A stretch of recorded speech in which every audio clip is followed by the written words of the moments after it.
Good evening, everyone. Hope you guys are doing well. And as Joel had announced on Sunday morning, we're excited about the fall, about Thanksgiving coming up. And so I figured I'd shoot this in my beautiful living room. My wife is an amazing decorator, and I wish I could give you kind of a tour of of the whole uh, living room, but it's just beautiful. It's beautiful. You think of fall. I think of home. I think of family. I think of the body. Thanksgiving, all the things we have to be thankful for, and of course, as our hearts are broken over what's going on in the Middle East right now, where they're not experiencing those things. This is what freedom brings. Freedom brings life. Peace brings life and enjoying life, and something that we take for granted. That we need to realize that the enemy, I mean, he is at work. He is seeking to kill, steal, and destroy. I mean, I think one of the most powerful images of that verse to me is what's going on in the Middle East, because it's the work of the devil. It is indeed inspired of Satan, killing people and taking children and kidnapping them, and as we've heard of, like, even the beheading of these kids in these kibbutzes, and it's just incredible evil to a degree that we're not often faced with. And but this is indeed the work of the enemy, and this is what he wants to do. It just reminds me and shows me of just who he is in his character and his nature. He comes to steal, kill, and destroy. A lot of times we're not faced with that. We're not faced with the reality of that in our face, as we are right now with what we're seeing coming out of the Middle East, and just the war, and of course, Ukraine and the war there. And but this is a level that's even deeper than two armies fighting against each other. People just coming in and taking out civilians, and it's just so heartbreaking. And in light of what we looked at on Sunday in Galatians, what really grabs my heart, here is it talks about, as we looked at, if anyone is overtaken in any trespass, you who are spiritual, restore him in the spirit of gentleness, looking to yourself, lest you also be tempted. I think of the evil that we're seeing.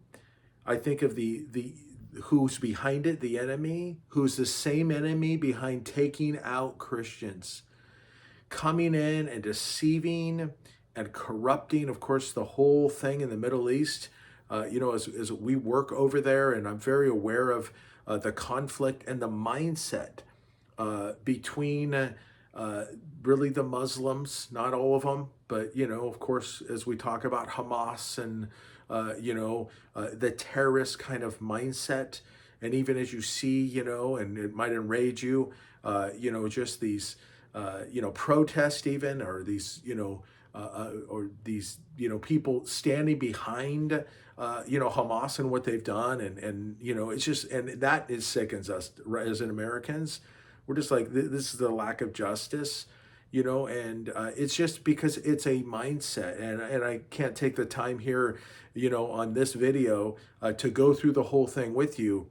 But from childhood, these kids are raised to hate Israel and to say that Israel is going to kill you. Of course, they're called the little Satan. America is called the great Satan. That's from the Middle East. Of course, Iran, that's what's coming out. This is the propaganda, and we see it all over. We see it all over the Muslim world. They're going to be supporting the terrorists over justice, truth, freedom, peace. And when I think of someone being overtaken in any trespass, I think of the deception that can be put into someone's mind, even as that deception we see today in the Middle East. Just incredible deception. And that's what sin does. And so, on a, of course, way lesser level, but on a real level where we live right now, presently, and the topic we're talking about tonight, is how can we help restore those who have been taken over? A lot of times it's a mindset, and it's a corruption, and it's a deception. And on both parts, on us confronting those, it says that we look to ourselves lest we be deceived. We be tempted, and we fall into that self-deception, that, we're something better. Listen, we're all saved by grace. We're all here to help one another, to come to Christ, to lead others to Christ, even believers pushing, each other to Christ. And the enemy's out to steal, kill, and destroy. And that's what he wants to do, even if it's in, just a lesser level of someone's overtaken a trespass, or what we're seeing in the Middle East, or anything in between. Just remember who we're dealing with. And God is a God of restoration. God is a God of love, and love speaks. Love saves. Love goes and helps those who are hurting. And when our brothers or sisters are in sin, they're hurting. And it is our responsibility to love them. And we want to put ourselves in a place where we're accountable to, those that we trust, that would help us out of the ditch.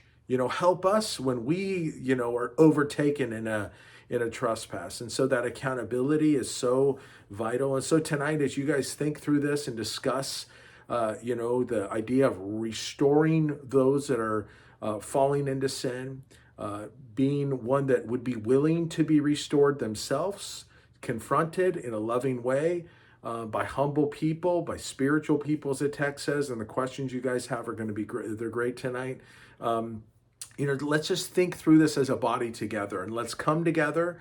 Let's love one another. Let's recognize we have a very evil, wicked enemy who wants to destroy, but we have an awesome God who is a loving God, who his goal is to restore.